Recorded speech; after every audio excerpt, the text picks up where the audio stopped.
tadi formasi yang belum seperti yang diharapkan. Yang kedua adalah daerah-daerah 3T sama sekali itu tidak ada peminatnya. Jadi lebih dari 117.000 formasi di daerah 3T itu tidak ada pelamarnya. Berarti ini persoalan yang juga mesti kita selesaikan.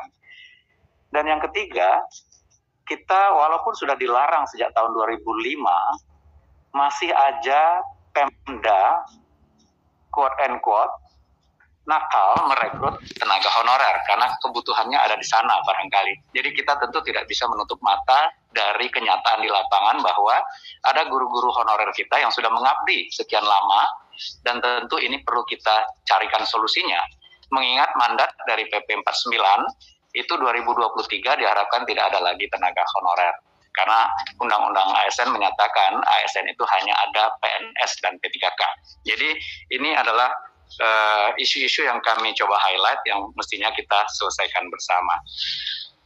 Dari tahun ke tahun sebetulnya diberikan kesempatan kepada tenaga honorer ini untuk ikut seleksi, tetapi selalu saja banyak yang tidak berhasil lulus seleksinya.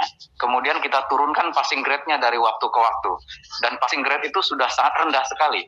Akibatnya adalah bisa jadi kita akan mendapatkan tenaga guru yang kualitasnya makin lama makin rendah, hanya untuk mengakomodir bagaimana caranya tenaga honorer bisa lulus. Dan ini tentu perlu kita lihat dampak jangka panjangnya secara nasional. Karena itu kami mencoba mengusulkan perbaikan rencana rekrutmen 2022 terkait dengan hal ini, mudah-mudahan bisa menyelesaikan beberapa persoalan yang tadi kami highlight. Pertama, terkait dengan penetapan kebutuhan. Selama ini memang diusulkan oleh Pemda, ditetapkan oleh Kemenpan RB.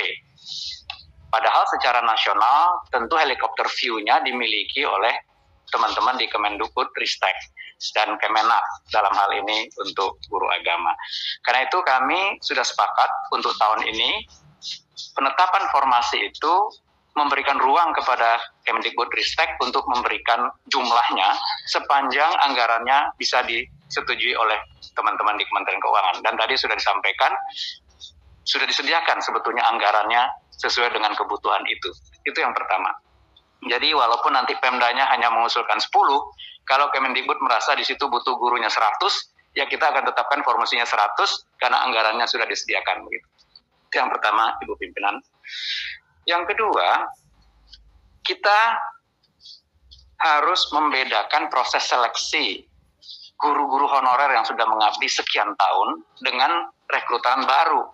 Jadi di mana-mana tentu kita melihat bahwa tenaga honorer ini sebetulnya kita bisa verifikasi apakah mereka bisa lanjut atau tidak. Karena selama ini kita juga bertanggung jawab untuk menyatakan mereka itu kinerjanya baik atau tidak.